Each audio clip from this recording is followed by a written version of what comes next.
반갑습니다. 엣지입니다. 오늘 영상으로 직접 리뷰를 하게 되었는데요. 차량은 올해 새로 나온 소렌토 4세대 모델입니다. 5년 만에 새롭게 변신하여 대중들에게 이제 등장하였죠. 오늘 리뷰는 이전 3세대 모델과 현 모델의 차이점을 중심으로 리뷰를 해보도록 하겠습니다. 리뷰드릴 내용은 실내외 인테리어, 편의기능, 주행 측면에서 간단한 소개와 이전 모델을 탑승했던 기억을 좀 살려서 차이점에 대해 최대한 쉽게 설명해 드리도록 하겠습니다. 네, 역사를 잠깐 짚고 넘어가겠습니다. 앞서 4세대라고 이제 언급드렸습니다. 소렌토 1세대는 2002년에 대중들에게 선보이게 되었고, 2009년에 2세대, 2013년엔 일부 기능만 바뀐 이제 페이스리프트 모델 2.5세대, 그리고 2015년에 3세대 모델을 선보여 왔으며, 기아차에게 스테디셀러로 꼽히는 모델이기도 합니다. 다른 기업에 직접 비교할 수 있는 모델로 산타페, QM6가 있으며 재원을 서로 비교해 보겠습니다. 산타페와 먼저 비교를 해보았을 때 전장이랑 축거가 소렌토가 우위에 있으며 나머지 재원은 비슷한 측면을 보이고 있고, QM6와 비교해 보았을 때 모든 재원에서 앞서는 모습을 보실 수 있겠습니다. 제가 탑승한 모델은 프레스티지 모델의 10.25 유보 내비게이션, 파노라마 선루프, 스타일 옵션이 추가된 모델입니다. 이제 계산한 가격은 총 3,538만원으로 웬만한 편의 기능은 다 갖추어져 있으나 요새 트렌드인 이제 고속도로 주행 보조, 반자율 주행 옵션이 빠져 있는 것이 아쉬웠습니다. 운전을 좋아하시는 분이라면은 이 부분에 대해서는 큰 단점이 아니라고 저는 생각이 듭니다. 그럼 지난 3세대 모델과 어떤 점에서 차이가 나는지 살펴보겠습니다. 첫 번째는 재원입니다. 전장이 10mm, 전고가 10mm, 전폭이 10mm 증가하고 축거는 무려 35mm나 넓어졌습니다. 처음 이 모델을 접했을 때 이제 3세대 소렌토보다 크다고 느꼈었는데, 이제 수치에서도 이를 증명하는 모습을 보여줍니다. 축거, 즉 휠베이스라고도 하죠. 실내 공간을 나타내는 이 휠베이스에 대해서는 실내 리뷰에서 살펴보기로 하고, 두 번째 차이점에는 이제 동력 계통에 있습니다. 이번에 변속기가 바뀌었죠. 8단 습식 DCT 미션을 채용함으로써 연비를 개선시켰다는 결론을 먼저 말씀을 드리겠습니다. 기존 8단 자동 변속기 때에는 공인 연비 12km에서 13.6km/리터에서 8단 습식 DCT 미션 때는 13.7에서 14.3km/리터의 연비를 보여주고 있습니다. 최저와 최고 연비가 나타나 있는데, 이것은 휠 크기에 따라서 나타나는 것이니 참고하시면 되겠습니다. 네, 다음은 가장 중요한 주행 측면에서 비교를 해보겠습니다. 첫 번째는 변속기 교체에 따른 면으로 볼 수 있는데요. 8단 자동 변속기에서 8단 습식 DCT 미션으로 바뀌면서 연비가 개선된 반면, 이 듀얼 클러치 트랜스미션이라는 이 DCT의 고질병인 승차감에 대해서는 조금 의문을 가지실 수도 있습니다. 저속에서 꿀렁이는 특성 때문에 흔히 수동차 클러치 미숙 조작 때 이제 말 타는 승차감을 체험해 보신 적이 있으실 겁니다. 이 승차감이 이 DCT 미션에도 이제 드러나는 단점이기도 하고요. 차를 잘 아시는 분이시라면 먼저 승차감에 대해서 우려를 나타내실 수도 있겠지만은 시승해본 결과 다행히 승차감을 해치지 않을 정도라 크게 걱정하지 않으셔도 되겠습니다. 네, 주행 측면에서 조금 더 설명을 드리자면은 제가 시승하면서 이제 주행 측면의 인상적인 부분에는 주행 모드를 스포츠로 설정하고 달렸을 때 내리막이나 속도를 급격하게 줄이면 마치 스포츠카처럼 RPM을 1700에서 2200 사이를 유지해 주었습니다. 기어를 저단으로 변속시켜주는 로직을 가지고 있었는데요. 요즘 트렌드에 맞추어서 SUV도 이제 달리는 차량처럼, 즉 스포츠카처럼 세팅을 한 부분이 정말 인상적이었다고 이제 생각이 되었습니다. 하지만 단점도 있었습니다.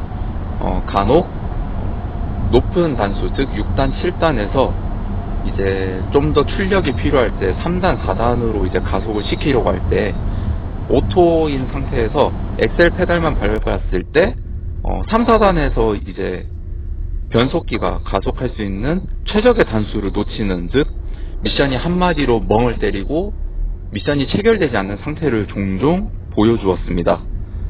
이것은 아직 8단 습식 듀얼 클러치 미션에 대해서 보완해야 할 부분이라고 생각이 되고, 차고 상품성 개선된 모델이 출시되었을 때 꼭 보완되었으면 하는 바람입니다.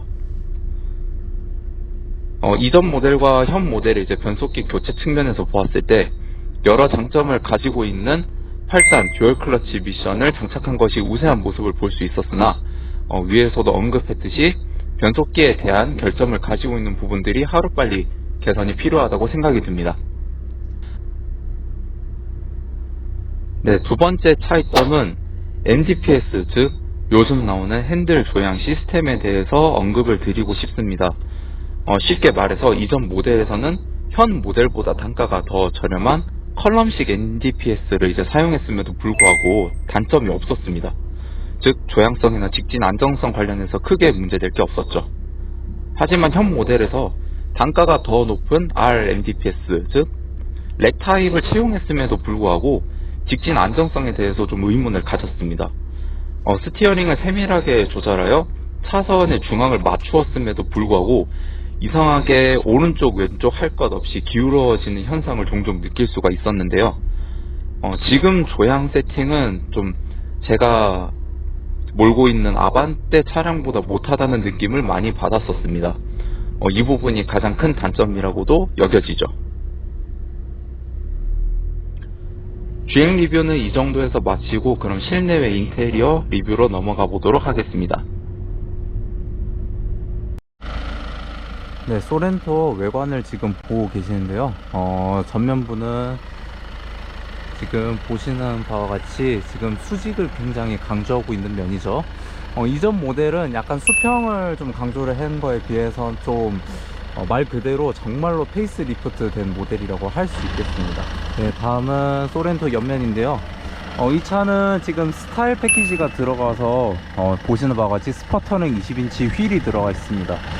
타이어는 컨티넨탈 크로스 LX 스포츠라는 타이어가 장착이 되어 있고요.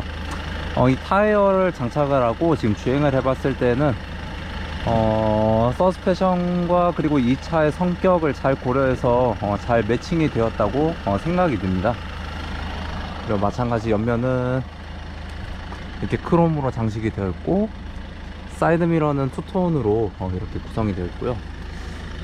하단에도 지금 크롬 장식과 플라스틱 범퍼 이런 식으로 이어져 있습니다. 그리고 후면부를 보시게 되면은 아까 앞모습에도 말씀드렸듯이 전 모델보다 수직을 좀 더 강조한 모습을 좀 보실 수가 있겠습니다. 뒤로 보시게 되면은 지금 이처럼 이름이 전 모델에는 이제 왼쪽 편 작게 이제 구성이 되었었는데, 이제 뒤에 셀토스와 동일하게 소렌토라는 이름이 뒤 트렁크에 크게 부착되어 있는 것도 확인할 수 있고요. 그리고 뒤에 이 머플러 가짜입니다. 실제 머플러는 안쪽에 숨겨져 있고 스타일을 좀 강조한 모습을 좀 볼 수가 있습니다. 네, 소렌토 실내를 보고 계시는데요. 외관에 수직으로 강조했던 것만큼 내부에서도 송풍구만 보더라도 수직으로 강조할 것을 알 수 있습니다. 그리고 수평으로 뻗어 있는 대시보드는 차를 조금 더 넓게 보이기 위해서 설계가 됐고요. 지금 보시는 바와 같이 10.25인치 내비게이션 독립 프로토 에어컨, 아래쪽으로 내려가 보면 이 모델에서는 전자식 다이얼이 들어가지 않았어요. 부츠형 형태의 기어가 있고, 그리고 아래쪽에는 전자식 사이드 브레이크와 오토 홀드, 열선 핸들, 그리고 후방 카메라, 경사로 저속 장치가 여기에 위치해 있고, 무엇보다 특이한 게 여기 공조 장치에 보통 열선이나 통풍 시트가 들어가야 되는데, 지금 운전석과 보조석에는 지금 현 위치에 위치해 있습니다. 아쉬운 점이 하나가 있다면은 이 차는 옵션으로는 스마트폰 무선 충전이 빠져 있고, 여기 보시면은 무선 지금 충전기 2개 지금 시거잭이 없죠. 시거잭 없이 지금 USB 충전기 2개랑 그리고 카플레이와 안드로이드 오토를 연결할 수 있는 USB 단자 하나가 위치해 있습니다. 네, 지금 운전석에서 바라봤을 때 모습인데요. 지금 계기판을 보시면 12.3인치 풀 LCD 디스플레이가 아닌 4.2인치 LCD 클러스터로 지금 들어가 있습니다. 올뉴 아반떼랑 같이 이제 12.3인치 슈퍼비전 클러스터로 이제 설정을 하기 위해서는 그 바로 위 트림인 노블레스 트림으로 선택을 하셔야지만 이 계기판이 완전히 전자식으로 바뀌고, 지금 스티어링 휠을 보시면은 지금 드라이버 와이즈 옵션이 빠져 있어서 지금 크루즈 컨트롤, 차로 중앙 유지 장치, 네, 요렇게만 지금 리모컨이 설정이 되어 있고, 이제 왼쪽은 오디오랑 네, 이제 라디오를 들을 수 있는 모드, 이런 식으로 지금 구성이 되어 있습니다. 그리고 왼쪽 하단으로 가게 되면은 스마트 테일게이트 버튼과 차체 제어 장치, 그리고 차로 유지 장치가 각각 위치해 있고, 이 왼쪽에는 이제 LED 높낮이로 조절할 수 있는 컨트롤러가 위치해 있습니다. 자, 지금 제가 딱 운전하기 편하게 지금 시트 포지션을 맞춰 놨는데요. 이제 뒷좌석이 얼마나 넓은지 한번 알아보도록 하겠습니다.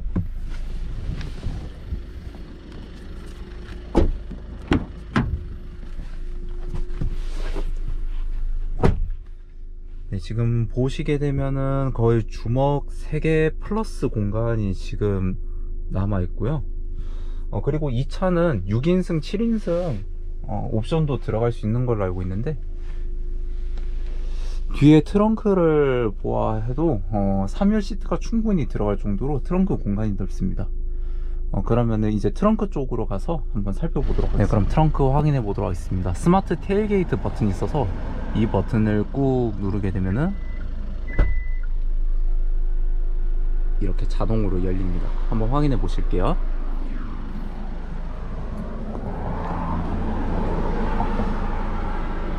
네, 트렁크 공간은 꽤 넓습니다. 거의 지금 제가 잴 수 있는 뭐 도구 같은 건 없지만은, 지금 이 상태에서 트렁크 이 세로 가로가 1m 정도 되고, 세로도 거의 1m 조금 넘는 그런 넓이를 가지고 있습니다. 그리고 무엇보다 이제 이 큰 차 같은 경우에는 이제 2열 시트를 6대4 폴딩으로 해서 좀 큰 물건을 싣는다거나 아니면은 차박을 할 수 있게끔 굉장히 유용하게 이 차가 쓰이고 있는데요. 무엇보다 이제 수동이 아닌 이 오른쪽에 보시면은 2열 시트를 자동으로 접는 옵션들이 있습니다. 이걸 누르게 되면은 네, 이처럼 2열 시트가 접히고, 왼쪽도 마찬가지로 요렇게 접힙니다. 제가 이 2열 시트를 접고 나서 큰 길이가 얼마나 되는지 재봤는데, 제가 누웠을 때 이 트렁크를 닫아도 충분합니다. 그 말인즉슨 1m, 제 키가 1m 75니까 대략 1m 75 정도 길이가 된다고 보실 수 있고요. 만약에 조금 더 공간이 필요하다 싶으면은 1열 시트를 앞으로 조금 더 당기면 최대 1m 90에서 2m까지 이제 세로 가로 길이가 그 정도로 나온다고 참고하시면 되겠습니다. 그리고 여기 아래쪽에는 안전 장치인 이제 안전도구인 소화기랑 삼각대, 그리고 타이어 수리킷이 각각 위치해 있습니다.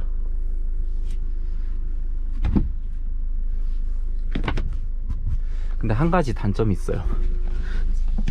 이게 제가 이거 방법을 모르는 건지, 이거 보통 위에 이렇게 여기 펠리세이드 같은 경우에는 버튼이 있어서 이걸 누르면 자동으로 올라올 수가 있는데, 근데 여기는 아무리 잡아당겨도 올라오지가 않습니다. 그래서 방법을 찾은 바로는 여기 이 버튼을 누르면, 이 버튼을 누르게 되면은 이것도 누르는 타이밍에 맞춰 가지고 올려줘야지, 이 눌렀을 때 얘가 앞으로 고꾸라지게 되면은 그 앞으로 넘어지는 그 힘을 다시 뒤로 당기게끔 그런 좀 불편하네요, 한마디로. 네, 여기도 이런 식으로. 근데 안타까운 점은 네, 이 시트를 이제 원래대로 하기 위해서는 2열 좌석으로 가서 이제 옆에서 다시 조정을 해줘야 된다는 그런 불편함이 있습니다. 네, 이상으로 소렌토에 대해서 리뷰를 마치도록 하겠습니다. 제가 가지고 있는 지식으로 설명을 드리려고 하다 보니까 좀 부족한 부분이 좀 많은 것 같았습니다. 정리하자면 이제 장점 3가지와 단점 3가지로 말씀드릴 수가 있겠는데요. 장점은 첫 번째로 팰리세이드만큼 부럽지 않은 넓은 실내 공간과 그에 따른 거주성. 두 번째는 변속기 변경에 따른 향상된 연비. 세 번째는 SUV답지 않은 스포티한 주행이 이렇게 장점 3가지로 제가 꼽아보았습니다. 하지만 단점도 있었는데요. 첫 번째는 변속기 관련해서 가속감 클러치가 체결되지 않는 현상이 식별되었고, 두 번째는 직진 안정성 부족, 세 번째는 2% 부족한 세심함이라고 기술을 하였습니다. 이 세심함이라는 것은 앞서 실내 인테리어 리뷰간에 2열 시트를 접고 펴는 과정에서 그런 점이 가장 단점이라고 이제 생각되는 부분이어서 세 번째 단점으로 꼽아 보았습니다. 네, 다음 영상에서는 더 뉴 그랜저 2.5 가솔린 모델을 가지고 리뷰를 해보려고 합니다. 리뷰가 완성되는 대로 다시 여러분들 앞에 찾아뵙도록 하겠습니다. 부족하지만 봐주셔서 감사합니다.